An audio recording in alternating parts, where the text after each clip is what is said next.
আসলে জাতিকে অনেক শক দিয়েছেন কিন্তু অনেক নানাভাবে। অ্যাজ আ ব্যাটসম্যান আমার 2015 অনওয়ার্ডস ছিল। এই মেন্টালিটির যদি 50%ও আমি 2007 to 2015 থাকতাম, তাহলে আমার সেঞ্চুরির অঙ্কটা আরও 10টা বেশি হতো। যখন আপনাকে এই খেলা এত কিছু দিছে, সব কিছু, আপনার নাম, টাকা পয়সা, everything, you need to give it back to this sports as well. আমি কোনোভাবেই কোনো দিক থেকে এই দুইটাকে ডিফারেন্সিয়েট করতে চাই না। Football is a fantastic sports, it's probably the most popular sports in the world. But যে স্পোর্টস আমি খেলছি, ওটাকে যদি কেউ ইন্টেনশনালি ছোট করতে চায় বা খারাপ কথা বলে, that I will not take it nicely.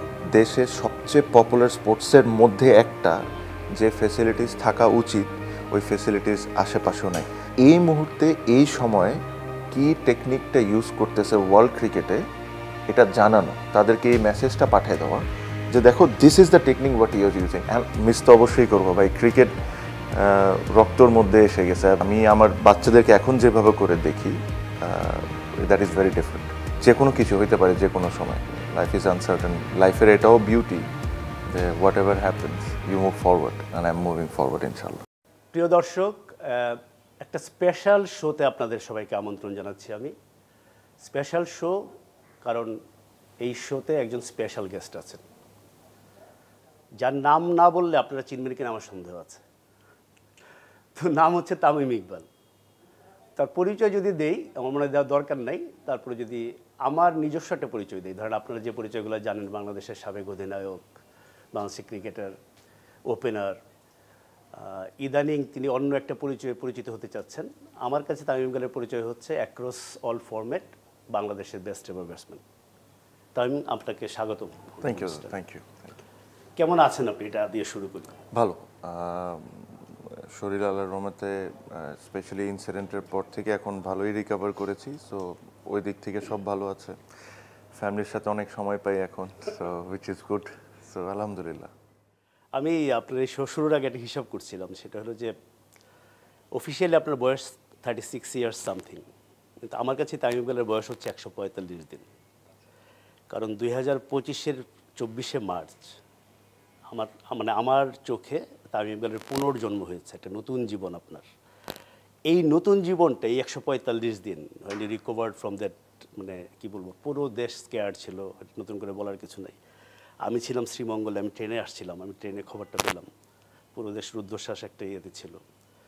এই যে আপনি একটা বড় একটা ইয়ে থেকে ফিরে আসলেন, এটা তো একটা লাইফ চেঞ্জিং একটা এক্সপিরিয়েন্স। মানে এই 145 দিনের জীবনটা সম্পর্কে যদি আপনি বলেন।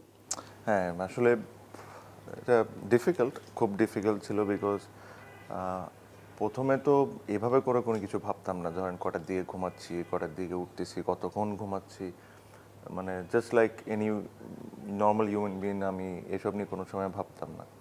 এখন অনেক কিছু ভাবতে হয়, যে কতক্ষণ ঘুমাচ্ছি, রাইট টাইমে ঘুমাচ্ছি কি ঘুমাচ্ছি না। এখনও রাইট টাইমে ঘুমাই না। টাইমে ওষুধ খাচ্ছি কি খাচ্ছি না। ওষুধ হয়ে গেছে এখন আমার লাইফ টাইম পার্টনার বলতে পারেন।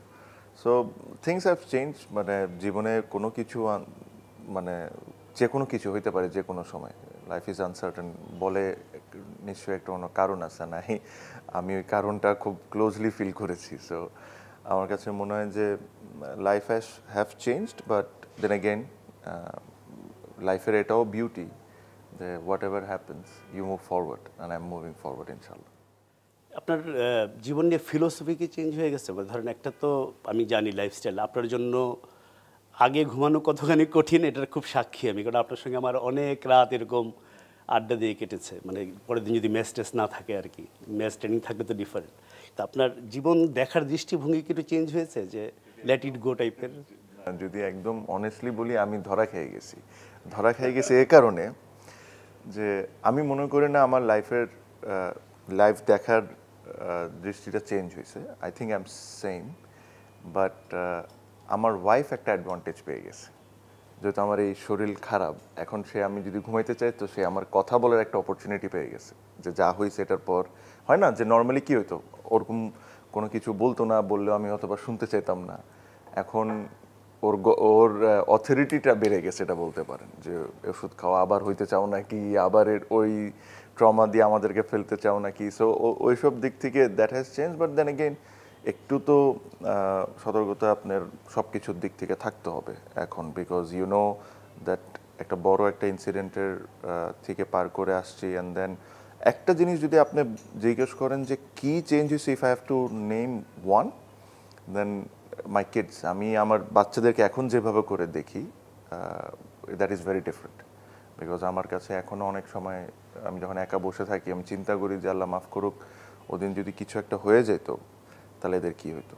এটা না যে আমি ফাইন্যান্সিয়ালি খুব খারাপ অবস্থায় আছি বা ওরকম কিছু, বাট বাবা না থাকা না থাকা বিরাট ব্যাপার। Exactly, because life with me and life without me will be very different, যেটা আমি আমার অনেক ইয়াং এজে ফিল করছি।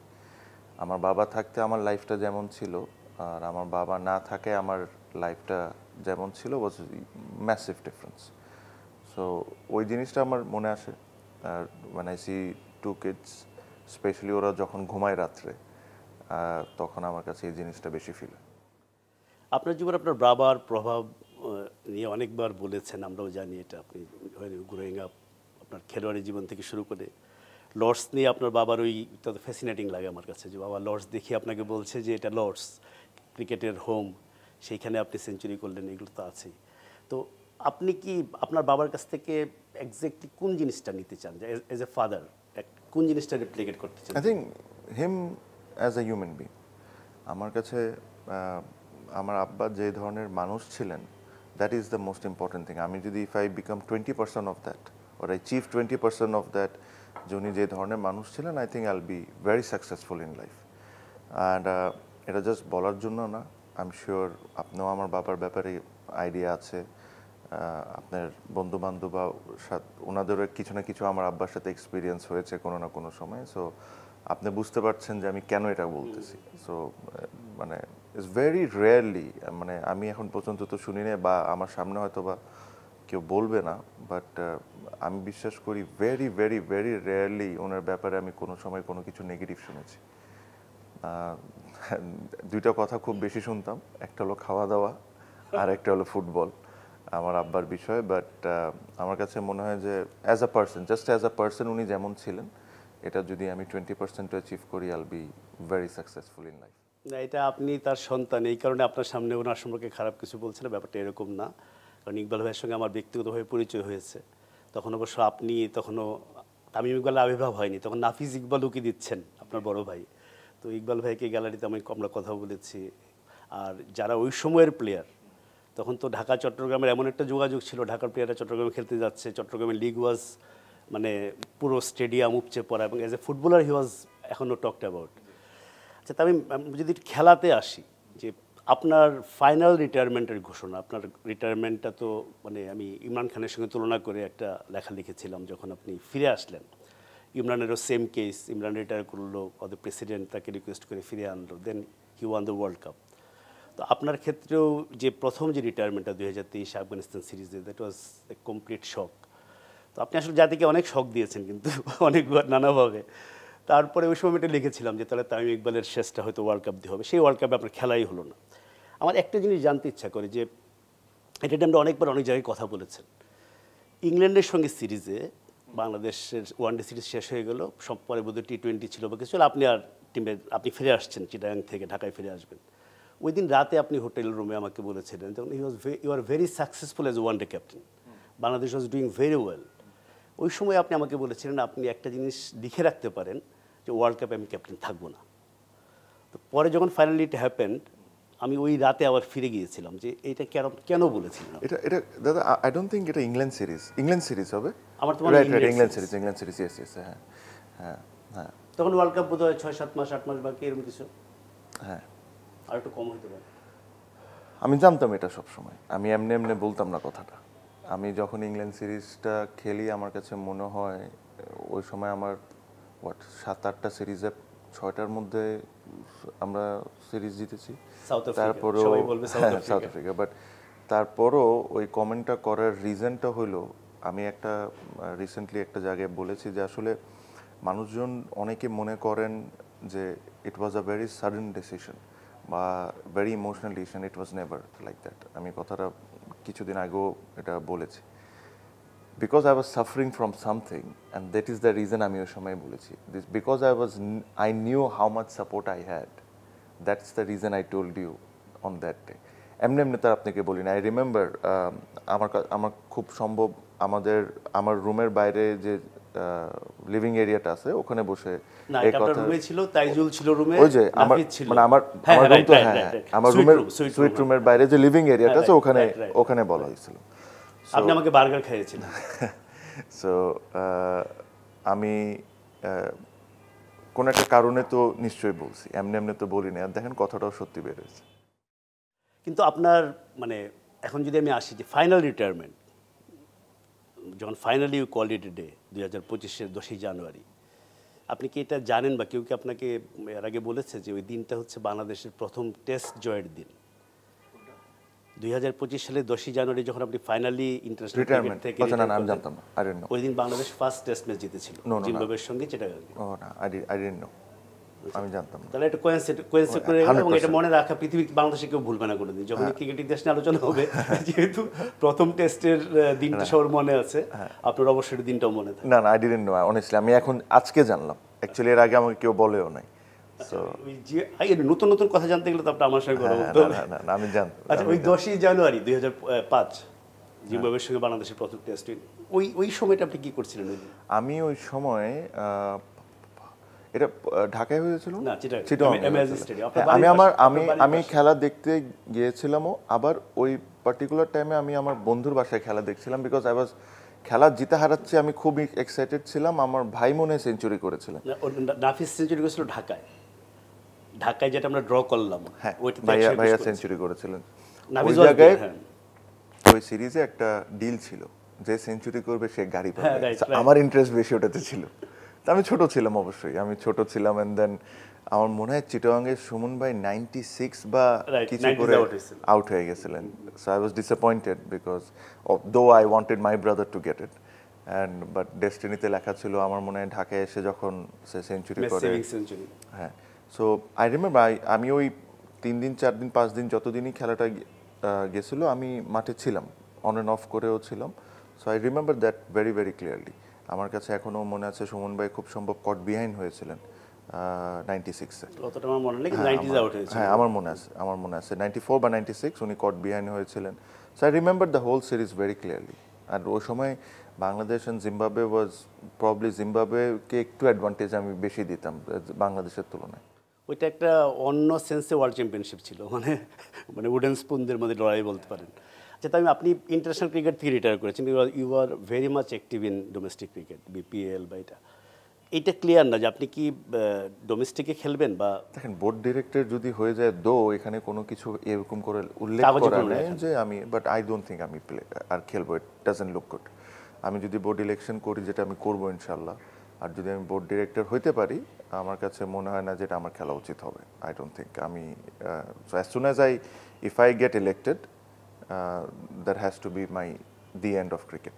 ওই আপনার মার্চের যে ঘটনাটা, আপনি came back from near death experience, যেটা ওইটাকে হেল্প করেছে আপনাকে এই ডিসিশনটা নিতে? মানে কারণ খেলা তো একটা কাইন্ড অফ বিকজ দো আমার ডক্টরের ক্লিয়ারেন্স আছে আপনার ক্রিকেট স্পোর্টসে, প্রফেশনাল স্পোর্টসে ফেরত যাওয়া, but back of the mind তো একটু হলেও ভয় থাকে যে আল্লাহ, ইন দিস এই স্টেজ অফ মাই লাইফ, এই সময় কি আমি আসলেই do I need to take that risk? Because specially যে জিনিসটা ঘটেছে, I got a very very young family. Election যদি না করতাম হয়তো বা বিপিএল খেলার চেষ্টা করতাম, বিকজ আমি এভাবে করে প্রিপেয়ার হচ্ছিলাম। অ্যান্ড দেন দিস একটা অপরচুনিটি যখন আমি দেখলাম যে, আর আপনি অনেকের চেয়ে আপনি ভালো বলতে পারবেন যে এটা আমার নতুন শখ না, যে বাংলাদেশ ক্রিকেটকে ভালো করার বা বাংলাদেশ ক্রিকেটের জন্য আমি কিভাবে চিন্তা করি। এটা এরকম না যে ধরেন ক্রিকেট ছেড়ে দেওয়ার পর থেকে এই শখটা আমার আসছে। আপনার সাথে আমার বিভিন্ন জায়গায় ঘন্টার পর ঘন্টা আলোচনা হয়েছে ক্রিকেট নিয়ে। So out of anyone you will know that this is what I always wanted. Because we suffered, আমরা দেখেছি যে কি হয়েছে না হয়েছে, কি দরকার ছিল না, and I always wanted this, I always wanted to change. So এই কারণে যখন আমি দেখলাম যে এটা আছে, so I thought okay, this is the right time to go forward and see, and if things doesn't go well, you still have opportunity. Cricket জীবন মরণ কিছু না তো। আমি আমি ওই জায়গায় আসবো আপনার। ইনফ্যাক্ট তামিম ইকবালের সঙ্গে আমি তামিম ইকবালের ইন্টারভিউ করছি, এটা শোনার পরে সবাই এত আলোচনার মধ্যে কিন্তু সবাই কিন্তু অপেক্ষায় আছে যে কখন ওই প্রসঙ্গটা আসবে, ডেফিনেটলি আসবে। এর আগে খেলা নিয়ে যদি আমি একটা লাস্ট দুইটা কোশ্চেন করি, একটা হচ্ছে যে মানে your whole life was cricket, আপনি একদম আপনাদের ফ্যামিলিটাই ক্রিকেটের ফ্যামিলি, তো এত বছর ক্রিকেট একটা জীবনের বড় অংশ, এটা হয়তো ডিফারেন্ট ওয়েতে আপনার জীবনে থাকবে, কিন্তু এই খেলার যে আনন্দটা, ফাইনালি তো আপনি তামিম ইকবাল হবেন, এত বড় স্টার হবেন, আপনার অনেক টাকা হবে, আপনার অনেক নাম হবে, এসব ভেবে তো আপনি খেলেন নাই, আপনি খেলেছেন, আপনি খেলতে ভালো লাগতো বলে, ওইটা কি আপনি মিস করেন? 100%, বিকজ আমার কাছে মনে হয় যে কোনো বাচ্চারা আপনি যদি বাংলাদেশে জিজ্ঞেস করেন, আনটিল আনলেস যে ওই পারফরমেন্সের এক্সপেকটেশনটা যতক্ষণ ওর মধ্যে আসে না, ততক্ষণ কিন্তু এই স্পোর্টসটা ভালোবাসার জন্যই খেলে সবাই। আমার এখনো মনে আছে, ধরেন আমি ঠিক আমার বাসার সামনে একটা মাঠ আছে, তো ওই পুরা মাঠে একটা পার্টিকুলার প্যাচ এরিয়াটা আছে যেটা খুব ভালো, ঘাস ভালো, উইকেটটা ভালো, অ্যান্ড সবার প্রত্যেকটা মানুষের নজর থাকতো যে ওটা দখল করবে কি। সো আমি ধরেন ভোর 6টার দিকে যাই উইকেট গেড়ে দিয়ে আসতাম, যেটা আমার এটা এখানে আজকে আমরা এটা খেলবো। কেন করতাম এটা? জাস্ট পিওর লাভের জন্য, যে আমার ভালোবাসা ছিল ক্রিকেটের সাথে, এখনও অবশ্যই আছে। বাট যখন এটার সাথে যখন আপনি ইউ বিকাম প্রফেশনাল, আপনার এক্সপেকটেশনস আসে, প্রেশার আসে, ক্রিটিসিজম আসে, প্রেজ আসে, তখন আস্তে আস্তে ফর সাম রিজন ওই জিনিসটা কমা শুরু হয়ে যায়। হ্যাঁ, সো বাট ওই ভালোবাসা তো অবশ্যই অবশ্যই থাকবে। আমি এখনও যখন, সত্যি কথা, এই যে কালকে রাত্রেই আমি যখন আমার একটা বাসায় কাবার্ড আছে যেখানে আমার সব ব্যাটগুলা থাকে, তো আমি এটা খুলে দেখলাম যে আমার কাছে 5টা নতুন ব্যাট, আর একটার চেয়ে একটা সুন্দর ব্যাট। যে এই ব্যাটগুলা যদি আমি ইউজ না করতে পারি, আমার যে কি কষ্ট হবে, because I want to know how they sound, I want to know what kind of power they generate. But যদি আমি ধরেন ইলেকশন করি and then if result comes to my favour, তার প্রবলি এই ব্যাটগুলোর আমার কোনো কাজ থাকবে না, আনটিল আনলেস যদি আমি ধরেন লেজেন্ডস লিগ অন্য দেশে যায় কোনো কিছু খেলা ডিসাইড করলাম। আপনার তো ব্যাট বিলিয়ে দেওয়ার অভ্যাস আছে। হ্যাঁ, বাট বাট খুব কষ্ট হবে এই ব্যাটগুলা দিতে, এতটুকু বলতে পারি, বিকজ বিউটিফুল ব্যাটস, মানে এত সুন্দর ব্যাটগুলা মিস তো অবশ্যই করবো ভাই। ক্রিকেট রক্তর মধ্যে এসে গেছে। আমি যে ফ্যামিলি থেকে বিলং করি, আমি যে সময় ব্যাট ধরিও নাই, তখন থেকে আমি এই জিনিসটা দেখে আসতেছি, নিজেও খেলেছি। এখনও যখন বাসায় যাই, ছোট বাচ্চারা যারা 4-5 বছরের, ওরাও দেখি ক্রিকেটই খেলে। আপনাদের ড্রয়িং রুম ক্রিকেট তো খুব বিখ্যাত, মানে হ্যাঁ হ্যাঁ, আমাদের যে পুরান বাসাটা ছিল, ওটা ড্রয়িং রুম ক্রিকেটটা ওয়াজ ভেরি ফেমাস। আমার কাছে মনে ওই খেলার জন্য যে আমি এক্সাইটেড থাকতাম, আমার লাইফে আমি কোনো খেলার জন্য ওরকম এক্সাইটেড ছিলাম না কোনো সময়। আচ্ছা, তো আমি আপনার কেরিয়ার নিয়ে আর দুইটা কোশ্চেন করে আমরা ক্রিকেট রাজনীতিতে যাব। এটা তো রাজনীতি এক ধরনের। আপনার কেরিয়ার রেকর্ডটা আমার সামনে, আপনার তো মুখস্থ স্ট্যাটিস্টিক্স, 70টা টেস্ট, 243টা ওয়ানডে, T20 ইন্টারন্যাশনাল 78টা, অ্যাভারেজ হচ্ছে আপনার, জানেন আপনি এভারেজ টেস্টে কত? 38.9, very close to 39. 36.65 হচ্ছে ওডিআই, T20 24-01, প্রথম সেঞ্চুরি T20তে আপনার, টোটাল সেঞ্চুরি 25টা। তাই মাঝে মধ্যে বলি, কালকে একজন আমাকে বলছিল তামিম ইকবালের ইন্টারভিউ করবেন, একটু কি নার্ভাস লাগতেছে? মানে তামিমের সঙ্গে আমার জীবনে এত সময় কাটছে, আর সেকেন্ড হচ্ছে তামিম আমার চেয়ে শুধু 70টা টেস্ট বেশি খেলছে আর 25টা সেঞ্চুরি বেশি করছে, এছাড়া কোনো পার্থক্য নাই। এই রেকর্ডের দিকে যখন আপনি ফিরে তাকান, আমি এই কারণে কোশ্চেনটা করছি, এটা নিয়ে আপনার সাথে অনেকবার কথা হয়েছে আমার। হোয়েন ইউ স্টার্টেড, বাংলাদেশের প্লেয়ারদের মধ্যে প্রবাবলি আপনি এই জেনারেশন জানি না, আপনাদের জেনারেশন বা আপনার আগের জেনারেশনে আপনাকেই আমি একমাত্র পেয়েছিলাম যার স্বপ্নটা অনেক বড় ছিল, যে তিনি বাংলাদেশের সীমায় ভাবতেন না। Mohammad Ashraful probably the most gifted batsman, বহুবার আলাপ হয়েছে আপনার সঙ্গে, কিন্তু আশরাফুল কখনো বুঝে নেই সে কত ভালো ছিল, কিন্তু আপনি ফ্রম দ্য বিগিনিং আপনার স্বপ্ন ছিল one of the best in the world হওয়ার, one of the best in Bangladesh না। তো আপনি যখন আপনার কেরিয়ার এখন শেষ, যখন ফিরে তাকান, তখন আপনার কী মনে হয়? আমার একটু ডিসঅ্যাপয়েন্টমেন্ট অবশ্যই আছে, আমি এটা অস্বীকার করবো না। I always wanted to score 10,000 runs, যেটা আমার কাছে মনে হয় আমার কাছে অপরচুনিটি ছিল। টেস্টে না ওয়ানডেতে? ওয়ানডেতে অপরচুনিটি বেশি ছিল, হ্যাঁ, এই কারণেই বললাম, বিকজ যেহেতু আমরা টেস্ট অত বেশি খেলতাম না, test was always going to be challenge, always going to be challenge. Let's say until unless যদি আমি 100টা 120টা টেস্ট যদি না খেলি, এটা অ্যাচিভ করাটা ডিফিকাল্ট। বাট ওডিআই যেহেতু আমরা রিলেটিভলি একটু বেশি খেলতাম, আর I was going at a very good pace. আপনি যদি 2015 সাল থেকে হিসাব করা শুরু করেন, I was going at a very very fast and very good pace. এই একটা আমার আক্ষেপ রয়ে গেছে, because I always wanted to score 10,000 runs. Secondly, আমার কাছে মনে হয় যে মেন্টালিটি অ্যাজ আ ব্যাটসম্যান আমার 2015 অনওয়ার্ডস ছিল, এই মেন্টালিটির যদি 50%ও আমি 2007 to 2015 থাকতাম, তাহলে আমার সেঞ্চুরির অঙ্কটা আরও 10টা বেশি হতো। This is what I believe, যে প্রবলি আমার অপরচুনিটি অনেক ছিল। The amount of 50s I have scored is almost 96, 97 এরকম কিছু একটা হবে, almost similar, close to 150। So এটা থেকে যদি ইভেন আমি 10%ও কনভার্ট করতাম, so you talking about 35, 40, 100s। So এইসব জায়গায় অবশ্যই আছে, বিকজ দেন আরেকটা জিনিস আমি যেটা আপনি বললেন যে আমি সবসময় ওটা চিন্তা করতাম, I always wanted to get an ICC award. এই একটা জিনিস আমি করতে পারি না। I think I always wanted two be in top 10 batter. I think the closest I became was 11 or 12. These are the few things that I regret, and এটা opportunity আমার নিজের কাছে ছিল, সামহাও আমি হয়তো বা ক্যাশ করতে পারিনি। এটা না যে উমুকের কারণে হয়নি বা উমুকের কারণে হয়নি, it is, I think, I will blame myself rather than anybody else. So these are the few things যেটা নিয়ে আমি একটু কষ্ট পাই। আমার কাছে মনে হয় যে আল্লাহ, the opportunity that God has given me and the talent that God has given me, I should have achieved those. আইসিসির অ্যাওয়ার্ডটা হয়তো পাননি আপনি, আইসিসি যেটা অ্যাওয়ার্ড নাইট করে দেয় বা র্যাঙ্কিংয়ের যেটা, কিন্তু এর বাইরে একসময় আরও খুব হাইলি রিগার্ডেড হইতো, এখন একটু কমে আসছে ইংল্যান্ডের প্রভাব কমার জন্য, যে Wisden cricketers of the year, যেটা 2010-এ আপনি হয়েছিলেন। এবং উইজডেনের তখন এডিটর ছিলেন শিলবেরি। তো আমি তো বাংলাদেশের উইজডেন অ্যালমানাকের করেসপন্ডেন্ট। আপনি সবার আগে জেনেছেন, কারণ আপনি ইন্টারভিউ করতে হতো আমাকে। আপনার ইন্টারভিউটা, এবং তার শর্ত ছিল যে এটা কোনোভাবে প্রকাশ করা যাবে না, আপনার অবশ্যই কষ্ট হয়েছে ওটা চেপে রাখতে। শিল্ডবেরি ওই আপনার নিউজটা যেদিন আমরা ছাপলাম, প্রথমত সবার আগে ছাপা হয়েছিল, যেহেতু সবার আগে আমি জানি, তার কাছ থেকে আমি একটা কলাম এনেছিলাম। তো উনি প্রথম তো আপনাকে পুরস্কার দেওয়ার কারণ হিসেবে বলছিল যে আর্লি ইংলিশ সামারে ইভেন অস্ট্রেলিয়ানরা, যে হেইডেন বা ওই সময় যারা অস্ট্রেলিয়ানরা আমরা আলটিমেট ওপেনার অ্যাটাকিং, তারা ওইভাবে ডমিনেট করতে পারে নাই, এটা কারণ বলছিল। আরেকটা কারণ উনি বলছিলেন যে আমি আশা করি যে 40 গড়ের মাঝারি মানের ব্যাটসম্যানের থেকে তামিম ইকবালের 50 গড়ের বিশ্বমানের ব্যাটসম্যানে উত্তরণ ঘটবে। তো এটা দুইটা অংশ। এটা একটা হচ্ছে উইজডেনের ওই স্বীকৃতি পাওয়া জাস্ট থার্ড ইয়ার আপনার কেরিয়ারের একদম আর্লি স্টেজ, এইটা একটা। সেকেন্ড হচ্ছে যে শেষটা তো হয়নি, এটা বলেই ফেলছেন একজন, ওটা না বললে হয়। মানে আমার কাছে মনে হয় দিস ইজ আমাদের অ্যাভারেজটা আরো Mirpur will come into play. এটা একটা বিগ ফ্যাক্টর হয়ে দাঁড়ায়, বিকজ আমরা ম্যাক্সিমাম খেলা যদি আপনি চিন্তা করেন হোমে খেলি, ইফ ইউ থিঙ্ক 50-60% খেলা, if I am not wrong, আমার away record is better than my home record in test matches.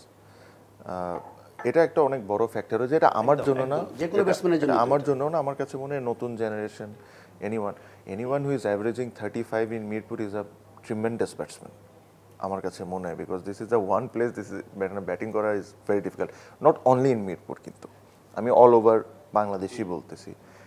Compare to যদি আপনি ধরেন ইফ ইউ ব্যাটিং ইন পাকিস্তানের একটা উইকেটে বা ইন্ডিয়ান একটা উইকেটে, it makes a difference, it's not an excuse, it makes a difference. আমার কাছে মনে হয় আমরা যদি ওই ধরনের উইকেটে খেলতাম, আমার কাছে মনে হয় আমাদের সাথে যারা খেলেছে বা আমাদের আগেও যারা খেলেছে তাদেরও ওই জিনিসটা আরও বেটার থাকতো। আপনি যদি চিন্তা করে দেখেন Pakistan series 2023, if I am not wrong,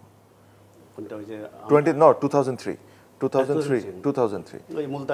exactly. আপনি চিন্তা করেন কতজন কত রান করেছে, হাবিবুল বাশার সুমন রান করেছে, জাভেদ ওমর ভাই রান করেছেন, the lot of contributor in that series. Why? Rajin ভাই ছিল, অলোক ভাই played couple of good inningses. Why they scored runs? Because the wicket was fantastic. So এটা যদি তাদের 60-70% থাকতো, ইভেন ওনাদেরও দেখতেন যে একজনের ব্যাপারে আমরা উল্লেখ করতে পারি, সুমন ভাই, যার অ্যাভারেজ ক্লোজ টু 30 ছিল, তাছাড়া আমরা কারোর ব্যাপারে কিন্তু ওরকম করে উল্লেখ করি না। কিন্তু ওনারাও যদি এই জিনিসগুলো পাইতেন, তখন হয়তো বা দেখা যেত যে ওনাদেরও অ্যাভারেজ 30-35 থাকতো। তখন আমরা যখন আসতাম, তখন আমরা জানতাম এক্স্যাক্টলি। আজকে ধরেন আমরা যখন ছেড়ে যাচ্ছি, আমি শিওর যারা ইয়াং ছেলেরা আসবে, they will try and aim 40-45। সময় যে কোনো কিছুর লাগে, বাট আমার কাছে মনে হয় দিস ইজ একটা অনেক বড় রিজন। মিরপুর কি মানে আমি মিরপুরটা স্পেশালি বলছি এই কারণে যে আমাদের চিটাগাং কম্পারেটিভলি টু বেটার, আর খেলেই তো আমরা ঢাকার চিটাগাঙে, সিলেট তো অবশ্যই মিরপুরের চেয়ে বেটার। তো এই কিছুদিন আগে আমি লিটনের ইন্টারভিউ করছিলাম।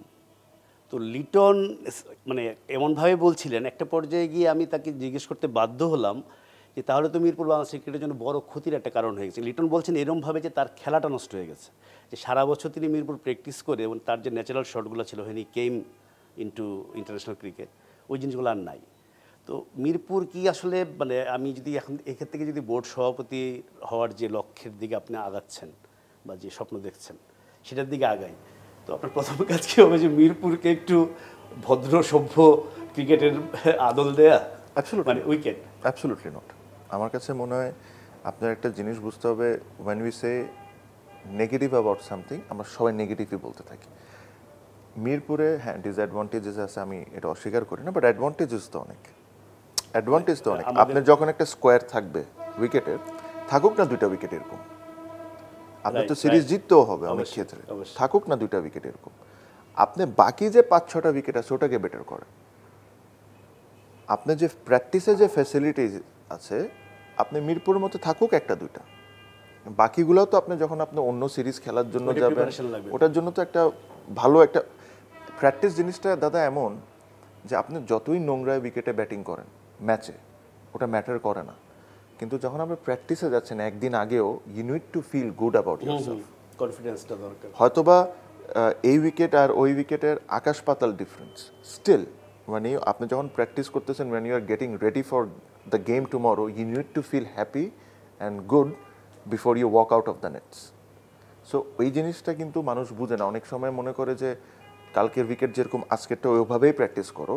আপনি যদি ওখানে যে প্র্যাকটিস করে 20 বার আউট হইলেন, হ্যাঁ, তো আপনার কনফিডেন্স মাথায় তো নষ্ট হয়ে যাবে আপনার, আপনি কালকে ওটা কি করবেন? সো এই উইকেটগুলো আপনি ভালো করেন। এই যে অনেকে বলে না মিরপুর ভালো না, এই ভালো না, এই ভালো না, আমি এটার সাথে পুরোপুরিভাবে একমত না। আমার কাছে মনে হয় আপনার কাছে মিরপুরের মতো উইকেট থাকাটা দরকার, সাথে বাকি যে জায়গাগুলো আছে ওগুলো আপনি ভালো করেন। প্রবলেম যেটা লিটন বলছে আমি ওর সাথে ডিসএগ্রি করি না, প্রবলেম হলো আমাদের চতুর্দিকে হলো মিরপুরের উইকেট। এটাই। হ্যাঁ, আপনি অন্য সব জায়গায় ভালো করে দেন, মিরপুরে 2টা উইকেট থাকেন, ধরেন একটা ইম্পর্টেন্ট সিরিজ আসছে অস্ট্রেলিয়ার সাথে, ডেফিনেটলি আমরা আমাদের স্ট্রেংথ অনুযায়ী অস্ট্রেলিয়ার সাথে একটা সিরিজ আসলো, 1-1 হয়ে গেল, ঠিক আছে, কোয়ালিফিকেশনের ব্যাপার এসে গেল, আপনি খেলবেন না? কোন দেশ খেলবে না আমাকে জিনিসটা বুঝায় বলেন? ইন্ডিয়া খেলবে না, পাকিস্তান খেলবে না, শ্রীলঙ্কা খেলবে না, হ্যাঁ, সবাই খেলবে, সবাই খেলবে। সো আপনার তো ওই অ্যাডভান্টেজ থাকার জন্য ওটাও আপনার দরকার। সো আমার কাছে মনে হয় আশেপাশে জিনিস ভালো করেন, মিরপুরের উইকেট যেটা আছে ওটা 2টা রেখে দেন। এটা তো এরকম না যে সাইডেরটা ভালো হইলে এটা অটোমেটিকলি ভালো হয়ে যাবে বা অটোমেটিকলি খারাপ হয়ে যাবে। সয়েলের একটা ব্যাপার থাকে না, হ্যাঁ, আপনি ডিফারেন্ট সয়েল নেন। আমি আপনাকে একটা এক্সাম্পল দিই, চেন্নাইয়ের উইকেট তো নর্মালি কি উইকেট থাকে আপনি জানেন, সবাই জানে, স্পিনিং। spinning ওই পার্টিকুলার আপনি একটু পিছনে যায় একটু জিজ্ঞেস করেন, ওই উইকেটের মাটিটা আনছে হলো মুম্বাই থেকে, রেড সয়েল। রেড সয়েল কেন? রেড সয়েলে আনা আসছে বল বাউন্সি অ্যান্ড এভরিথিং। হয় নাই বল বাউন্সি ওই সিরিজে? করে নাই।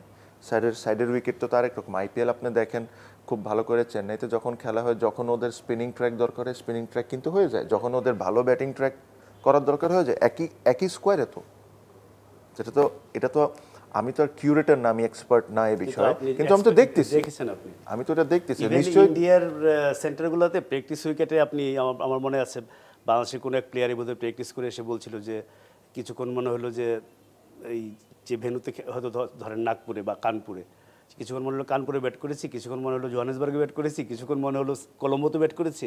মানে প্র্যাকটিসের উইকেটগুলো লট অফ ভ্যারাইটিস, যেখানে they will prepare you for exactly. Because আমার কাছে মনে হয় যে যদি আপনি একই স্কোয়ারে গ্রাসি উইকেট ক্রিয়েট করতে পারেন, আবার গ্রাস ছাড়া উইকেট ক্রিয়েট করতে পারেন, তাহলে আপনি ডিফারেন্ট উইকেটও ক্রিয়েট করতে পারবেন।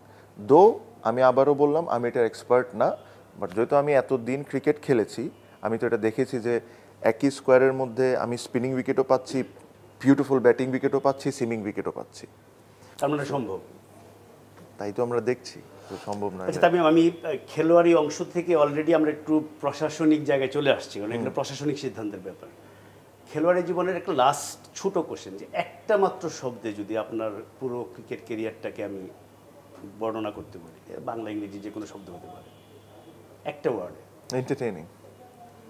এন্টারটেইনিং। আচ্ছা, তাহলে তো আমার এই প্রসঙ্গ শেষ হচ্ছে না। আপনি শুরুতে যেটা বলছিলেন যে 7 থেকে 15 পর্যন্ত যদি আপনি না, entertaining in sense of a lot of things. আচ্ছা আচ্ছা, মানে The lot way I of started, dramas, মানে the way I started, the way I finished, সবকিছু মিলে একটা entertaining। নেভার এ ডাল মোমেন্ট। না, entertaining, always entertaining। Very good. Wow. এবার তাহলে আমরা মূল প্রসঙ্গে আসি, মানে এতক্ষণ কথা বলার পরে সেটা হলো যে আপনার 2009 সালে প্রথম টেস্ট সেঞ্চুরি করলেন আপনি সেন্ট ভিনসেন্টে। সেই সন্ধ্যার পরে আপনার সঙ্গে আমার দেখা হলো। আপনার সঙ্গে আমার দেখা খুব কম হতো নাকি? আচ্ছা, তো রেগুলারই দেখা হতো। তো আমি বাংলাদেশ ক্রিকেট নিয়ে তখন একটা স্টোরি করছিলাম। ওয়েস্ট ইন্ডিজ একটা second string team, Bangladesh expected to win, এই কারণে প্রেশারও বেশি ছিল। ওইটা তো ডিটেল না যাই। তো আমি একটা স্টোরি করছিলাম যে বাংলাদেশের ক্রিকেটের এই যে কথাগুলো আমরা আজকে আলোচনা করবো, সেগুলো তো আসলে আলোচনা করছি আমরা আজকে 2000 সাল থেকেই।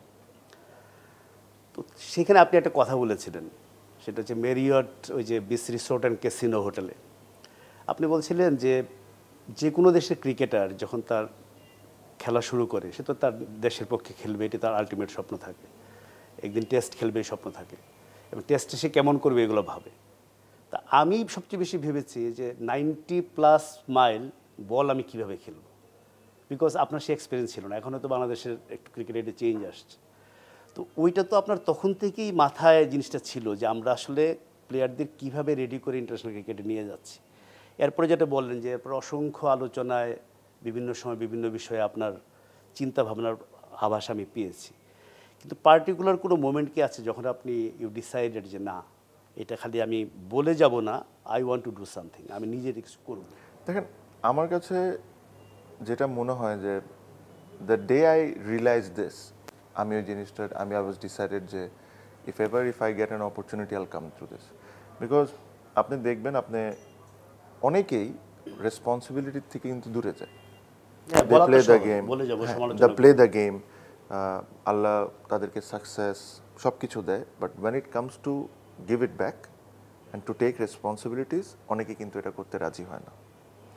সো আমার কাছে মনে হয় যে যখন আপনাকে এই খেলা এত কিছু দিছে, সব কিছু, আপনার নাম, টাকা পয়সা, everything,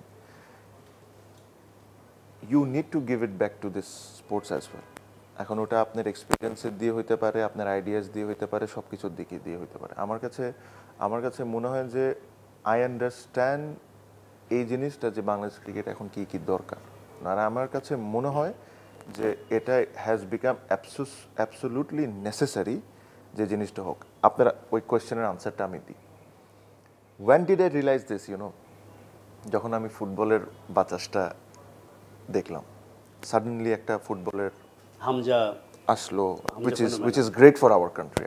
I'm not at all against it, absolutely not at all. আমি নিজে খেলা দেখতে গেছি, যখন ফুটবলের নিয়ে এত কথা হইলো তখন যেমন অনেকে অনেক ধরনের কমেন্ট করা শুরু করলো যে ক্রিকেট শেষ। I'm sure আপনারা দেখেছেন। This is where I felt bad. I said it should not be finishing like this. Cricket is the first love of this country as a sports. আমার কাছে মনে হয়, মানে international sports, football is always very popular, always very popular. Football এখনও যদি আপনি locally চিন্তা করেন ইজ ওয়ে আহেড। হ্যাঁ, আমি ওটা অস্বীকার করি না, ইন্টারন্যাশনাল কথাটা আমি বলছি। সো আমার কাছে মনে হয় যে if this is the time, if we don't do something, তাহলে হোয়াটস দ্য ইউজ? মানুষ, আমি আপনাকে নাম উচ্চারণ করলাম না, আমি আপনাকে ডিটেলসও গেলাম না, আশা করি আপনিও এটা নিয়ে আমাকে প্রশ্ন করবেন না। মানুষের মনে করে যে যাদের সাথে আমার খুব খারাপ সম্পর্ক, তাদের সাথেও আমি ব্যক্তিগতভাবে ফোনে কথা বলেছি এই ইস্যুটা নিয়ে, যে this is what is happening, আর আমাদের এই জিনিসটা হইতে দেওয়া যাবে না।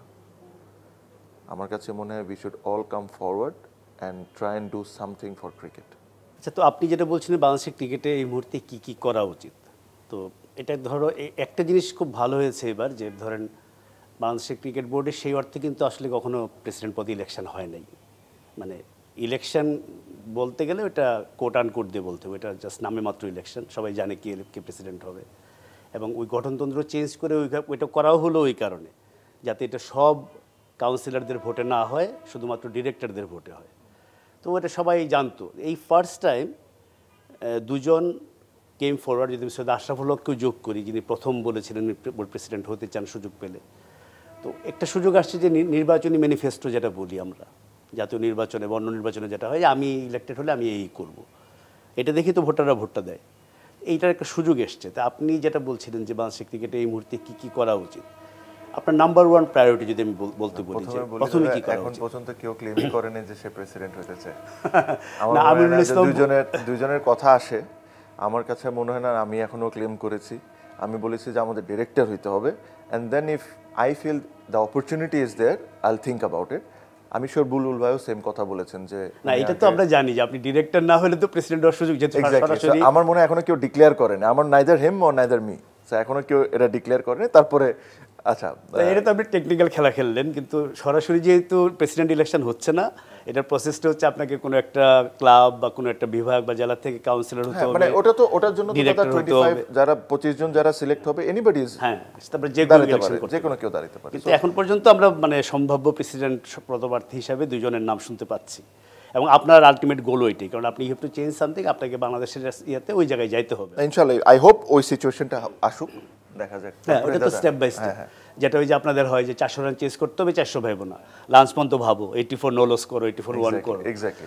তো আপনার মানে আপনার ঠিক আছে প্রেসিডেন্ট হন বা না হন, এই মুহূর্তে বাংলাদেশের ক্রিকেটের সবচেয়ে বড় প্রবলেম কি, কোন জিনিসটা সবার আগে ফিক্স করা উচিত বলে মনে হয়? আমার কাছে মনে হয় যে আমাদের ফ্যাসিলিটিস নাই। একটা ইন্টারন্যাশনাল ক্রিকেট টিমের যে ফ্যাসিলিটিস দরকার হয়, বা বাংলাদেশের মতো দেশের সবচেয়ে পপুলার স্পোর্টসের মধ্যে একটা যে ফ্যাসিলিটিস থাকা উচিত, ওই ফ্যাসিলিটিস আশেপাশেও নাই। পৃথিবীর থার্ড ফোর্থ রিচেস্ট ক্রিকেট বোর্ডে যে ফ্যাসিলিটিস থাকা উচিত তার আমরা আশেপাশেও নেই।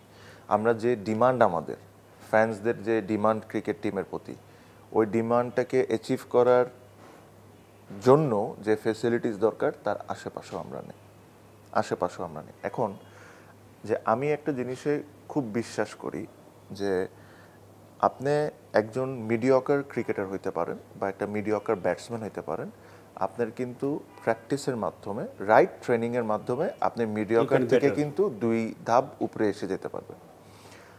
আমি কোনোভাবেই মুশফিকুর রহিমকে মিডিয়কার ক্রিকেটার মনে করি না। আমার কাছে মনে হয় বাংলাদেশের ওয়ান অফ দ্য বেস্ট ব্যাটসম্যানস, হ্যাঁ। বাট মুশফিকুর রহিমের আজ থেকে 15 বছর বা 10-12 বছর আগের ব্যাটিং আর এখনের ব্যাটিংয়ের আকাশ পাতাল ডিফারেন্স আছে। সে কেমনে হয়েছে?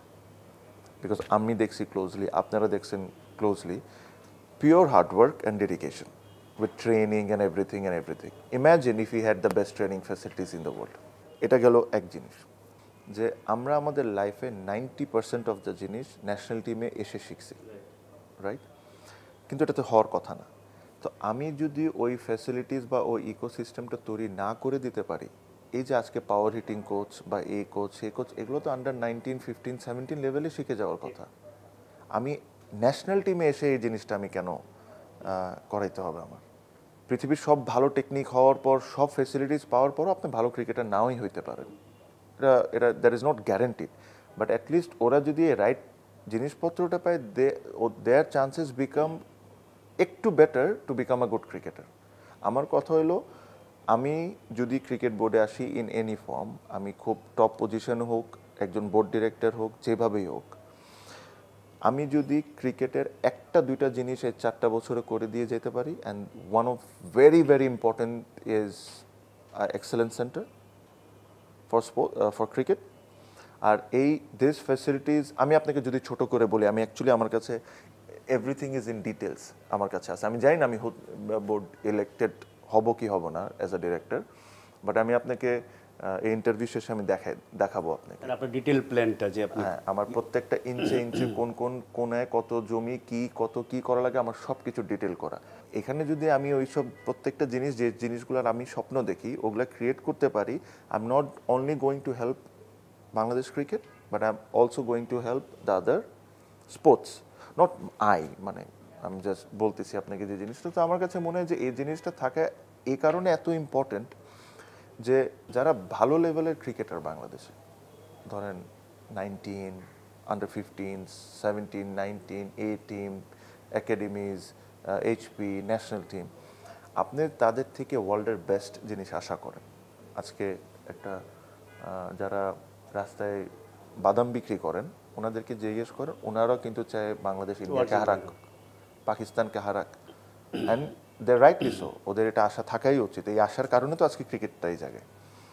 তো যারা রেসপন্সিবল একটা প্লেয়ারকে ফ্যাসিলিটিস প্রোভাইড করা, তাদেরকে এই দায়িত্ব নাই যে তাদেরকে ওই এনভায়রনমেন্টটা ক্রিয়েট করে দেওয়া, ওই ফ্যাসিলিটিস দেওয়া যে ওই জায়গায় যায় তাদেরও চিন্তা এরকম হয় যে না আমরা এদেরকে হারাবো বা এই করবো। আপনি যদি ওই মিরপুর একাডেমিতে যদি প্র্যাকটিস করেন ভাই, তাহলে আপনি চিন্তা তো কম আসবে, আপনার চিন্তা আসবে যে বল কোন দিক থেকে আসতেছে আমার মাথায় কেমনে লাগবে, মানে ওটা তো চিন্তা হয় না। তো আমার মানে this is one thing that is priority আমার জন্য। সেকেন্ড থিং, একটা জিনিস মনে রাখবেন যে দাদা, আমাদের যে pipeline is a very common word, আর সবাই এই জিনিসটা অনেক ইউজ করে। আমি পাইপলাইন উদাহরণ দিয়ে আমি একটা কথা বললাম যে আমাদের যে পাইপলাইন নাই যে তা না দাদা। Pipeline, what I mean by pipeline is আমাদের প্লেয়ার কোন কোন জায়গা থেকে প্রডিউস হচ্ছে। এখন আপাতত যদি চিন্তা করেন তাহলে কোন জায়গা থেকে প্রডিউস হচ্ছে হলো এজ লেভেল আর ধরেন লিগস, এই দুইটা জায়গা থেকে বেসিকলি প্লেয়ার্সরা আসতেছে। এখন আপনি যদি আরো দুইটা পাইপলাইন তৈরি করতে পারেন যেখান থেকে এই অপরচুনিটিটা যদি আসে, তাহলে তো it's going to help the Bangladesh cricket, right? আমরা সবচেয়ে সাকসেসফুল মডেলকেই ফলো করতেছি না। ওয়ার্ল্ডে যেটা সবচেয়ে সাকসেসফুল মডেল, স্কুল। একটা সময় যদি ছিল, আপনি দেখেন আজকে আমার ইন্টারভিউ যদি কেউ শুনেন, আর পুরান ধরেন আজ থেকে 15-20 বছর আগে যারা ক্রিকেট খেলতেন, নির্মাণ স্কুল কিন্তু এটা ছিল, খুব পপুলার ছিল। আজকেও নির্মাণ স্কুলের ব্যাপারে আমি আর আপনি কেন কথা বলছি? Because it was popular, it was producing players, or at least it was giving opportunities to the players to perform. খেলার সুযোগও তো ছিল না, রাইট? হ্যাঁ, এরকম তো এর মাঝখানে তো অনেক টুর্নামেন্ট আছে। বিগ বস টুর্নামেন্ট হয়েছিল, মনে আছে? এটা নিয়ে তো আলোচনা করতেছি না, আলোচনা কি নিয়ে করতেছি? নির্মাণ স্কুল ক্রিকেট। তো নিশ্চয়ই এই মডেলটা, ওই সময় মডেলটা ওয়াজ ক্লিকিং। আমরা কেন এই জায়গায় ইম্পর্টেন্সটা দিই নাই আমি আসলে বুঝতে পারি না। আমার কাছে মনে হয় এই একটা জায়গা ইজ ভেরি ইম্পর্টেন্ট, আরেকটা ওয়ে বের করা প্লেয়ার আসার জন্য। আর সবচেয়ে important, one of the most important জিনিস, যে প্রত্যেকটা এলাকায় আপনি দেখবেন 2টা করে একাডেমি আছে। এখন মাঠ থাকলে 2টা 3টা 4টা একাডেমি আছে প্রত্যেকটা এলাকায়, সব জায়গায় আছে। বাট ওরা বাচ্চাদেরকে কি শেখাচ্ছে, that is the most important thing. Because বাচ্চাদেরকে আপনি যা শিখাবেন ওরা কিন্তু তাই শিখবে। আর ওই জিনিসটা, একটা কথা হয় না যে আপনি যখন স্কুলে ফার্স্ট যাবেন, যখন আপনি প্রথম যে বেসিক্সটা শিখবেন, ওটাই কিন্তু আপনার ফাউন্ডেশন হয়ে যাবে যে আপনার লাইফে কি করবেন না করবেন। Basic is the most important thing. এখন আপনি যদি আমাকে বলেন যে এই যে এতগুলো একাডেমি, এগুলোর কি করবেন, দেখেন BCB doesn't need to employ everyone. আপনি কিন্তু বাংলাদেশে যদি কোচের সংখ্যা দেখেন, কোচেস সব একাডেমি দেখে কয়েকশো হবে, হ্যাঁ, অ্যান্ড সবাইকে তো আপনি চাকরি দিতে পারবেন না, বাট সবাইকে নিয়ে তো একটা সেমিনার করতে পারেন এভরি ইয়ার, কোচিংটাকে আপনি ইমপ্রুভ করতে পারেন এভরি ইয়ার, যে এই মুহূর্তে এই সময় কি টেকনিকটা ইউজ করতেছে ওয়ার্ল্ড ক্রিকেটে, এটা জানানো, তাদেরকে এই মেসেজটা পাঠিয়ে দেওয়া যে দেখো this is the technique what you are using. And আমি যখন ক্রিকেট শুরু করছি, ওই যে 1 2 3 শিখতাম। 1 হলো ট্যাপ, 2 হলো ব্যাট পিক আপ, 3 হলো ডিফেন্স। এখন তো এটা মানে 1000 রকম, এখন হয়ে গেছে 1 2 রিভার্স সুইপ, 1 2 স্কুপ। মানে this is how the whole cricket is moving, ঠিক না? সো এই জিনিসটা তো এদেরকেও আন্ডারস্ট্যান্ড করাটা খুব ইম্পর্টেন্ট। ঠিক আছে, আপনি একটা নাম্বার অফ সেটস নিয়ে আপনি এডুকেশন ক্লাস করতেছেন, very good, very very good. But ছোট ছোট বাচ্চা যারা 90% of our cricketer comes from a poor family, ওদের তো ওই ক্ষমতা নাই যে ধরেন মাস্কো ক্রিকেট একাডেমিতে যায় প্র্যাকটিস করুক, বা আরও যে বড় বড় ক্রিকেট একাডেমিজ আছে ওখানে যায় প্র্যাকটিস করুক, because these are expensive, because they are extremely good, their facilities are brilliant. But even খেলাটাও তো অনেক এক্সপেন্সিভ, এর সঙ্গে এটা যোগ হওয়া। এই বাচ্চাগুলো যায় কই জানেন ভাই? এ যায় হলো আভনি, ফর এক্সাম্পল আভনির মাঠ যেটা, ওখানে দেখবেন যে কয়েকশো একাডেমি আছে, ওখানে যায় মাসে 100 টাকা 200 টাকা করে নেয়, এরা কিন্তু ওখানে যায় শিখে। এখন ওখানে যারা এদেরকে শেখাচ্ছে, এটা কিন্তু আমাদের রেসপন্সিবিলিটির মধ্যে পড়ে যায় as BCB to give them the right advice, যে this is what you need to teach.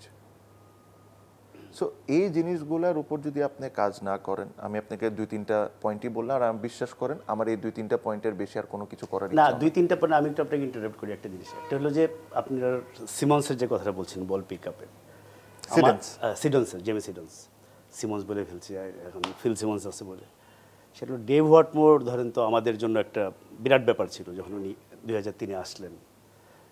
উনি যখন চলে যান 2007-এ আমি তার একটা বড় ইন্টারভিউ করেছিলাম। তো তখন বাংলাদেশের ক্রিকেট নিয়ে একটু হি ওয়াজ ভেরি নাইস পারসন, আমার সঙ্গে খুব ভালো রিলেশন ছিল, এটা একটা ব্যাপার। কিন্তু আমার যে এত রিলেশনের মধ্যে অনেক কিছু হয়েছে ওই দিন, খুবই ইমোশনাল একটা ছিল, ফেয়ারওয়েল টাইপের, ইন্ডিভিজুয়াল, আমি আর উনি ছিলাম ইয়েতে অ্যাপার্টমেন্টে। তো তার একটা কথা আমার কানের মধ্যে এখনও বাজে, আপনি যখন বললেন, সে আমাকে বলতো Utpal, Utpal tell me one thing, Bangladesh national টিমের দায়িত্ব নেওয়ার পরে আমাকে কেন ব্যাটসম্যানদের বলতে হচ্ছে যে তুমি যখন রানিং বিটুইন দ্য উইকেট হবে ব্যাটটা আগেই অন্য হাতে নিবা, বা তুমি যখন ক্লোজ ইন ফিল্ডিংয়ে পজিশনে দাঁড়াচ্ছ তুমি ব্যাট দেখবা না, তুমি ব্যাটসম্যানের পা দেখবা। তো these are the basics we teach Australian kids at 6, 7, 8। এইটা আমাকে ন্যাশনাল টিমে শেখাতে হচ্ছে। এই যে আপনি কথাটা বলেন, এটা সিম্বলিক। এটা তো আপনার সঙ্গে আমি পুরোপুরি একমত। মানে আমার সত্যিকার অর্থে বিস্ময়কর লাগে মাঝে মধ্যে আমাকে যখন বলে, সবাই বলে প্রো প্লেয়ার। এখন যখন খেলা যখন হচ্ছে ডেফিনেটলি আপনি পারফরমেন্স চাইবেন, পারফরমেন্স না হলে ক্রিটিসিজম করবেন। কিন্তু যখন আমি দেখি যে তাদেরকে আমি মানে কি বলবো, যে আপনি পিএইচডি পরীক্ষায় বসিয়ে দিয়েছেন ক্লাস 5 পর্যন্ত পড়াশোনা করি, এবং বাংলাদেশে অদ্ভুত লাগে, অনেক মানুষেরই কথাগুলো বলে, মিরপুরে তো অনেক কিছু আছে। এই যে আমিনুল ইসলাম বুলবুল, যিনি আপনার সম্ভাব্য প্রতিপক্ষ, যতই আপনি বলেন যে আপনার প্রেসিডেন্ট পদে এখন ডিক্লেয়ার করেন, হ্যাঁ দুইজনেই আমরা শুনতে পাচ্ছি দুইজন হবেন। বুলবুল সিডনিতে একটা সেকেন্ড ডিভিশনের ক্লাবে খেলতো, ওইখানে ওর বাড়িতে যাওয়ার পর ও আমাকে ওখানে নিয়ে গেছে। এটা এমন কিছু মানে আমরা যারা বাইরে টাইরে খেলা টেলা দেখেছি তাদের কাছে নতুন কিছু হবে না, আপনার কাছে তো নাই। তো ওই ক্লাবটা সিডনির একটা সেকেন্ড ডিভিশনের ক্লাব, এর উপরে কত কিছু আছে চিন্তা করেন, ন্যাশনাল টিম পর্যন্ত বা গ্রেট ক্রিকেট পর্যন্ত বা স্টেট টিমে যাওয়ার আগ পর্যন্ত। They had swimming pool, had মানে কি still have swimming pool, gym, নিজের মাঠ উইথ ফ্লাড লাইট। তো আমরা মিরপুর ছাড়া বলতে গেলে আমাদের কোনো কিছু নাই। একটা ছেলে যদি আজকে ন্যাশনালতে বাইরে যায়, সে যদি মনে করে আমি আজকে দিনে 10 ঘন্টা প্র্যাকটিস করবো, দিনে সকালে 4 ঘন্টা করবো, বিকালে 4 ঘন্টা করবো, that is no place to go. এই জিনিসগুলো নাই। এবং পৃথিবীর একমাত্র বোর্ড যাদের সবচেয়ে গর্বের জায়গা হচ্ছে ব্যাংকে আমাদের এত টাকা আছে। ইন্ডিয়ার ব্যাংকে, ইন্ডিয়ার ক্রিকেট বোর্ডের কত টাকা আছে এটা আমরা খুঁজে বের করি, যে ইন্ডিয়ার সবচেয়ে ধনী বোর্ড এত টাকা আছে। ওরা কিন্তু নিজেরা কখনো বলে না আমাদের টাকা আছে। একটা বোর্ড এতদিন গর্ব করে আসছে, ভাই তো এটা ডিসক্রেডিট। এই কথাটা আপনি এক জায়গায় বলেছেন, আপনার সাথে মিলে গেছে, এখন লোকে ভাববে আপনারটা শুনে আমি বলছি যে একটা মানে কি বলবো, এটা তো ডিসক্রেডিট যে তুমি টাকাটা ফালায় রাখছো, এটা কখন পড়ে থাকবে যখন তোমার সব কিছু করা হয়ে গেছে। ইন্ডিয়ান ক্রিকেট বোর্ড 4000 কোটি টাকা তাদের ব্যাংকে থাকতে পারে, বিকজ তারা অলমোস্ট সব কিছু করে ফেলেছে এবং আর করে যাচ্ছে।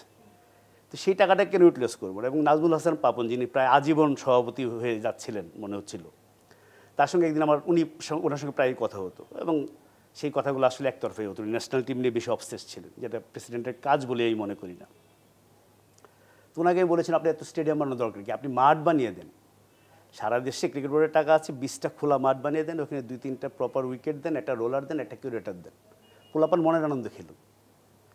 যার প্রতিভা আছে সে অটোমেটিক উঠে আসবে। আপনি প্রবাবলি সেই জিনিসটা বলতে, ইকোসিস্টেম যেটা বললেন, যে শ্রীলঙ্কায় আমরা জানি যে স্কুলের রাইভালিটিটা কী, ইংল্যান্ডে আমরা জানি যে পার্টিকুলার একটা স্কুলে পাঠায় হলো ক্রিকেটার হওয়ার জন্য। তেন্ডুলকারের তার বাড়ি চেঞ্জ করে তার কাকার বাসায় চলে গিয়েছিল, বিকজ শারদাশ্রম বিদ্যা মন্দির ছিল পাশে, যেটা ক্রিকেটের জন্য ভালো। আমাদের তো একসময় উইলস লিটল ফ্লাওয়ারের নাম শুনতাম আমরা, যে ক্রিকেটের জন্য ভালো। আমাদের তো এখন একটা স্কুল নাই যে স্কুলটাকে আমরা বলতে পারি যেখানে ক্রিকেট খুব ইম্পর্টেন্স পায় বা ক্রিকেট খেলা হয়।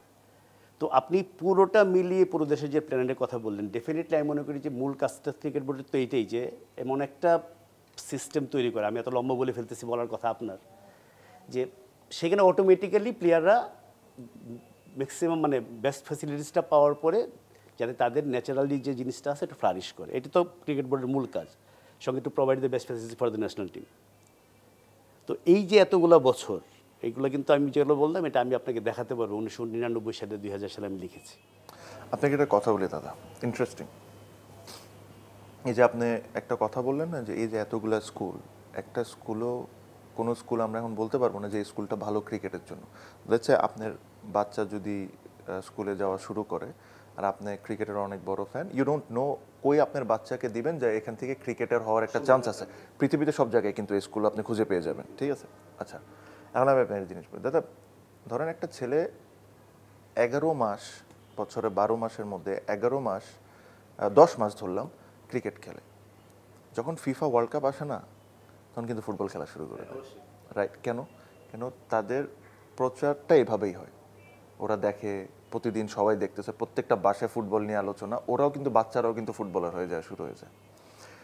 যদি আপনি এই জিনিসটাই স্কুলদের মধ্যে ক্রিয়েট না করতে পারেন, আমি আজকে আপনাকে লিখে দিলাম, আপনি 1 সপ্তাহ সময় নেবেন, 5টা স্কুল ভিজিট করবেন বাংলাদেশের 15টা প্লেয়ারকে নিয়ে, ক্রিকেট বোর্ডের মাধ্যমে যাবেন, 15টা প্লেয়ার, তাদের সাথে ওদের স্কুল মাঠে 2 মিনিট ক্রিকেট খেলবে, কথা বলবে, ছবি তুলবে, এই করবে। পরের দিন ওই স্কুলে আবার যাবেন, যা দেখবেন যে ছেলেগুলো আবার ক্রিকেট খেলতেছে। এই জিনিসটাই তো করি না আমরা। এই জিনিসটা কি আমরা করি কোনো জায়গায় কোনো প্রমোশন দিয়ে? আপনি একটা জিনিস চিন্তা করেন, সাউথ আফ্রিকা, দো আমাদের ক্রিকেটের ভালোবাসা আমাদের প্লেয়ারদের প্রতি অনেক বেশি, বাট সাউথ আফ্রিকাতে ধরেন হাসিম আমলা, এবি ডিভিলিয়ার্স, জ্যাক ক্যালিসের মতো প্লেয়াররা আছে, রাইট? প্রোটিয়া বাস নামে একটা প্রজেক্ট ছিল, মনে আছে? ওরা বাস নিয়ে সব জায়গায় গ্রামে গ্রামে গ্রামে গ্রামে যেতে কেন যাইতো ভাই? এবি ডিভিলিয়ার্সকে ওয়ার্ল্ডের সব জায়গায় চিনে, তারপরে তো ওদের নিজেদের শহরে যায় করতো। These are call promoting the sports, promoting cricket. সে যেরকম ওদের এই গ্রাম থেকে যদি এদেরকে দেখে 2টা ক্রিকেটার বের হয়ে আসে, সো সেমভাবে আপনি যদি স্কুল ক্রিকেটকে ডেভেলপ করতে চান, সবচেয়ে আগে হলো স্কুল ক্রিকেটে ওই ইন্টারেস্টটা ফেরত নিয়ে আসতে হবে। ইন্টারেস্টটা কীভাবে আনবেন? তাদেরকে, তাদের যে হিরোগুলা যাদেরকে ওরা টিভিতে দেখে, তাদেরকে আপনার ওদের সামনে দাঁড়া করায় দেওয়া লাগবে, ওদের মুখ থেকে একটা জিনিস বলানো লাগবে, ওই কালচারটা তৈরি করে দেওয়া লাগবে। আমাদের এখন যে অবস্থা দাদা, ও স্কুল কিন্তু ইনভেস্টমেন্ট করবে না, আমাদের ইনভেস্টমেন্ট করতে হবে। 1 বছর, 2 বছর, 3 বছর, 4th বছরে যায় তারা করা শুরু করবে। সো এই জিনিসগুলো তো আপনার বুঝতে হবে। এখন মানে জাস্ট বলে দিলাম কেন হচ্ছে না হচ্ছে না, আপনার স্কুল ক্রিকেট কিন্তু প্রতি বছরই হচ্ছে। হ্যাঁ, ওইটা তো নাম কস্তে নকআউট, আমরা সংখ্যায় বলি এত হাজার স্কুল অংশ নিচ্ছে, ওয়ার্ল্ড রেকর্ড নাই। হ্যাঁ, স্কুল ক্রিকেটকে এভাবে করে তৈরি করতে হবে, একটা কার্নিভাল হয়ে যাবে। এখন এটা যদি আমি ধরেন লেটসে আমি যদি বোর্ডে আসি, এটা কি আমি প্রথম বছরে করে নিতে পারবো? অসম্ভব। বাট সিস্টেমটা তৈরি করে দিতে হবে। সেকেন্ড ইয়ার অনওয়ার্ডস মানুষজন যদি বাংলাদেশে বুঝে যে একটা টুর্নামেন্ট হচ্ছে, সেকেন্ড ইয়ার অনওয়ার্ডস বাংলাদেশ, এটা না যে আমি 3 বছর করে দিয়ে আমার 4th বছরে যাওয়া হবে, ইম্পসিবল। নো, যদি আমার কাছে এনাফ টাইম থাকে ফার্স্ট বছর, তাহলে ফার্স্ট বছর। If I don't have timeline থাকতে হবে, হ্যাঁ, সেকেন্ড বছরের মধ্যে আমি আপনাকে বললাম, সেকেন্ড ইয়ারের মধ্যে বাংলাদেশের school cricket has to be like a carnival, যেখানে মানুষজন, ফ্যামিলিজ সবাই আসবে, সে খেলা দেখবে, এনজয় করবে, একটার সাথে একটার গুতাগুতি হবে, একটা স্কুলের সাথে আরেকটা স্কুলের রাইভালরি হবে, এবার জিততেই হবে। হ্যাঁ, এক্স্যাক্টলি। সো এই জিনিসটা আপনার ক্রিয়েট করতে হবে as cricket board with your marketing team, এই জিনিসটা আপনার ক্রিয়েট করে দিতে হবে। So these are the things দাদা। আমি কিন্তু সত্যি কথা এই জায়গা ওই জায়গা এইটা ওইটা আমি এত কিছু নিয়ে বদার না, because I know I have very limited time. 4 years শুনতে অনেক বেশি লাগে, 4 years কিন্তু কাজ করা শুরু করলে এমনি করে চলে যাবে। আমি যদি 2-3টা জিনিস ঠিক করে দিই না, অ্যাটলিস্ট স্টার্ট তো হয়ে গেল জিনিস ঠিক হওয়া। বাংলাদেশ ক্রিকেটের 10টা জিনিসের দরকার, অনেক জিনিসের দরকার, বাট জিনিসটা তো স্টার্ট করতে হবে। You need to start the process first. আজকে এই যে আমাদের এই ফ্লাইওভার দেখি আমরা, এক্সপ্রেস হাইওয়ে দেখি, কাজ শুরু হয়েছিল কবে? প্রথমটা হওয়ার পর আস্তে আস্তে হওয়া শুরু হইলো, যখন কিছুই ছিল না, তো কিছুই ছিল না। So that is the thing. আপনি প্রেসিডেন্ট হলে একটা প্রবলেম হবে, সেটা হচ্ছে যে এতদিন যেটা সুবিধা ছিল আমাদের, ধরুন বাংলাদেশ ক্রিকেট নিয়ে কিছু লিখতে গেলে, বলতে গেলে, আমরা জাস্ট পুরোনো পত্রিকা উল্টালি হতো। 99-2000 সালে যেগুলো বলছি, আমি আপনাকে 2000 সালের লেখা হুবহু আজকে আমি ছেপে দিতে পারি, জাস্ট একটু ধরেন দিন তারিখ চেঞ্জ করে, আপনার মনে হবে যে আজকের জন্য আমি লিখছি। কাজে এই জিনিসগুলো যেগুলো আপনি বলছেন, এগুলো যে এত বছর ধরে চলে আসছে, এটার পিছনে আরেকটা বড় কারণ আমি মনে করি ঢাকা কেন্দ্রিকতা। এই প্রশ্নে আমি এই কারণে আসব যে আপনি যদি নিশ্চয়ই যেহেতু আপনি ডিরেক্টর হতে চান, প্রেসিডেন্ট হতে চান, আপনি বিসিবির গঠনতন্ত্রটা আপনি দেখেছেন। এখানে 171 জন কাউন্সিলর যারা, তারা আসলে all board members, they are electing the board of directors. তো ক্রিকেট বোর্ডের মেম্বার কিন্তু বিরাট ব্যাপার। শ্রীলঙ্কা কিন্তু এই সংখ্যাটা কেটে অর্ধেক করে ফেলছে, ওদের এরকম ছিল, আর 63তে নামিয়ে আনছে। আমরা আমাদের 3rd ডিভিশন যারা খেলে, ঢাকার 3rd ডিভিশন লিগ, এটা তো একটা শহরের একটা লিগ। একই লিগ তো রাজশাহীতে হওয়ার কথা, খুলনাতেও হওয়ার কথা, চিটাগাঙেও হওয়ার কথা। তাদেরকেও আমরা বোর্ড মেম্বার বানিয়েছি, বানিয়ে এই 76 জন কাউন্সিলর 171 জনের মধ্যে ঢাকার ক্লাবগুলার, এবং সেখান থেকে হচ্ছে 12 জন ডিরেক্টর। তো আপনি যদি ইন্ডিয়া যদি আমরা মডেল হিসাবে দেখি, পাশের দেশ প্লাস যেসব সেন্টারগুলো হয়েছে, মিনিমাম 40-50টা সেন্টার আছে উইথ মানে ওয়ার্ল্ড ক্লাস ফেসিলিটিস। তা আমাদের যে ডিসেন্ট্রালাইজেশনের কথা শুনছি, এইটা কি আপনার কোনো এজেন্ডার মধ্যে আছে যে এটা আপনার মধ্যে নাই, আপনি ঢাকা কেন্দ্রিক রাখতে চাচ্ছেন? আমি কেন এটার মধ্যে নাই, সব কিছুতে যদি দাদা ঢুকে যায় না, তো মূল কাজটাই করতে পারবো না। এটাই হয়ে আসতেছে লাস্ট 20 বছর ধরে। স্টেডিয়াম করবো, স্টেডিয়াম করতে করতে এখানে চলে যায়, এটা করবো, এটা করতে চলে গেলে এটা চলে যায়। আমার কাজ হলো আমার এই জিনিসগুলো ঠিক করে দেয়। এখন আমি আপনার ওই প্রশ্নে আসি, এখানে আমাদের গঠনতন্ত্রতে হয়তো বা অনেক কিছু আছে যেগুলো কোয়েশ্চেনেবল। আপনি যেগুলো বলতেছেন আমি ওগুলোর সাথে কোনো কিছুর সাথে ডিসএগ্রি করি না, কিন্তু আমারও এখানে একটা পয়েন্ট অফ ভিউ আছে। বাংলাদেশ ক্রিকেটের ব্যাকবোনকে, বাংলাদেশ ক্রিকেটার যদি ধরেন 200টা 300টা ক্রিকেটার যদি হয়ে থাকে, তারা মূল টাকা আয় কোন জায়গা থেকে করছে? সেটা তো এই বাংলাদেশে টেস্ট স্ট্যাটাস পাওয়ার পিছনেও ক্লাবগুলো সবচেয়ে বড় কোয়েশ্চেনটা অবদান দাদা হওয়ার উচিত কেমন জানেন? এই 12 জন যারা আসতেছে ওরা তো কিছু লিক তো করতেছে এভরি ইয়ার, প্লেয়ারদের টাকা তো দিচ্ছে। হ্যাঁ, পেমেন্ট নিয়ে উপরে নিচে হতে পারে কমপ্লেন, বাট আজ থেকে 20 বছর ধরে ধরেন তো হচ্ছে, তো প্রতিটা বছর কিন্তু হচ্ছে। 12টা ডিরেক্টর তো আরেক সাইড থেকেও আসে, তাদের কন্ট্রিবিউশনটা কতটুকু? 12 না, NSC বাকিটা হচ্ছে NSC 2 জন। তারা ওই ঢাকার ক্লাবেরই কোনো কোনো কর্মকর্তা, নট মানে ঢাকার বাইরে খুব কম হয় না। আচ্ছা ধরে রাখলাম, আমি ধরে রাখলাম যে ওটা হলো relationship and all of those things, let's say 10টা ধরলাম। 10টারও তো একটা কন্ট্রিবিউশনের জায়গা থাকে। ওটা কিন্তু রেসপন্সিবিলিটি ওয়াইজে that is a bigger responsibility. জেলা আইন বিভাগ, ওটাও তো ধরেন আপনি যদি, আমি সিলেটের যদি ফেসিলিটিসটা বাদ দিই, যে সিলেট যেভাবে করে ক্রিয়েট করেছে স্টেডিয়ামে, আমি কিন্তু আর কোনো জায়গায় কোনো কিছু দেখি না। সো আমার কাছে যে জিনিসটা মনে হয়, it has to be something like, যে যারা জেলা বিভাগ থেকে যারা আসবেন ওরা এই জিনিসটাই চিন্তা করে আসা উচিত যে if somebody is coming from Chittagong, Chittagong is my top priority. আমি চিটাগংয়ের জন্য কি করতে পারি, কেমনে করতে পারি, কেমনে এই বোর্ডের সাথে তর্ক বিতর্ক করে 10টা জিনিস চিটাগংয়ের জন্য করতে পারি, this should be my priority. The problem is when they come to the board they become BCB. It should not happen, it should not happen. আমিও যদি কোনো একটা ভালো পজিশনে থাকি, আমি কোনোদিন এই জিনিসটাকে এনকারেজ করব না। এখন যে জিনিসটা আমি আসছি, ওই জিনিসটা কি আমার প্রায়োরিটিতে আছে? না, আমার প্রায়োরিটিতে নাই। আমি ওটাকে প্রায়োরিটি হিসাবে এটা কি কারণ একটা, যেহেতু আপনি ক্লাবের থেকে ইলেকশন করছেন, ইউনিট ক্লাব ভোটস। আমি কি কারণে বলছি, আমি কিন্তু একটা জিনিস মানুষের মনেও ভুল, এটা নিয়ে যেতে বারবার বলে যাই, অনেকে ধারণা বোধ আমি ক্লাবের বিরোধী।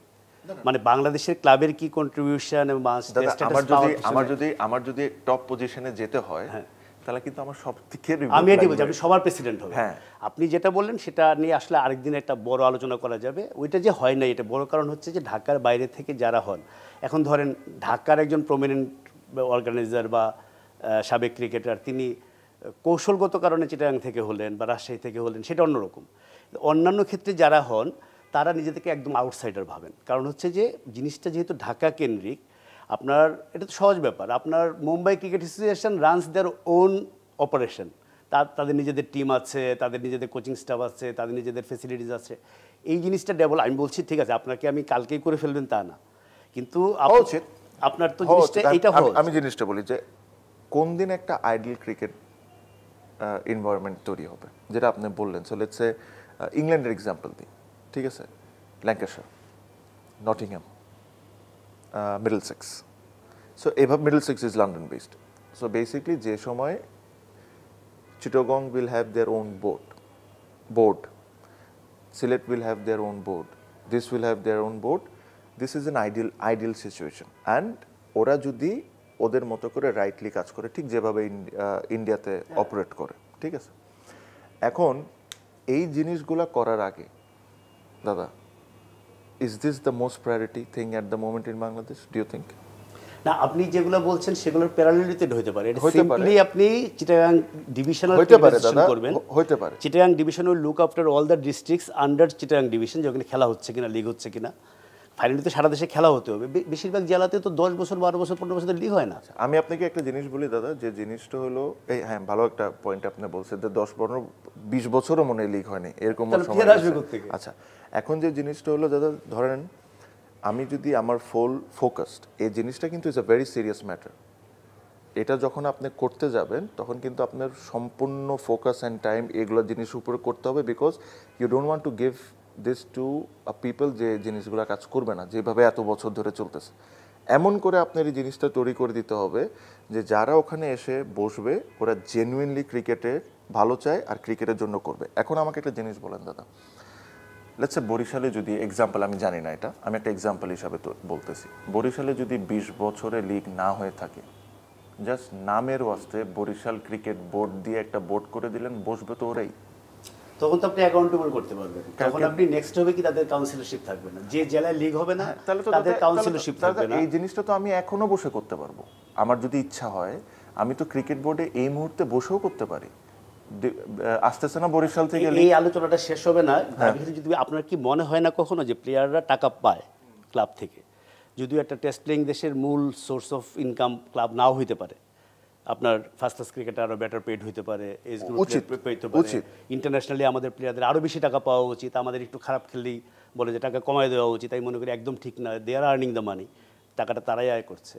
কিন্তু এই ক্লাবগুলোর যে প্র্যাকটিস ফ্যাসিলিটিস, তাদের যে ইনফ্রাস্ট্রাকচার, তাদের যে লজিস্টিক্যাল সাপোর্ট, যেটা আপনি কোচিং থেকে শুরু করে ফিজিও থেকে, এটা একটা বড় আলোচনা, তো এটা আমরা মনে হয় আরেকদিন করবো না। কারণ ছোট্ট করে একটা জিনিস বলে দিই দাদা, ছোট্ট করে একটা জিনিস বলে দিই, I agree to you, apart from getting the councillorship একটা club, what else they get, এটাও একটু চিন্তা করেন না। আপনি এমন করেন যে আপনি যখন ঢাকার ফার্স্ট ডিভিশন প্রিমিয়ার লিগে যাবেন, এটা লিস্টে টুর্নামেন্ট, আপনি আমাকে একজন জিজ্ঞেস করেছে থার্ড ডিভিশন তাহলে খেলবে কেন।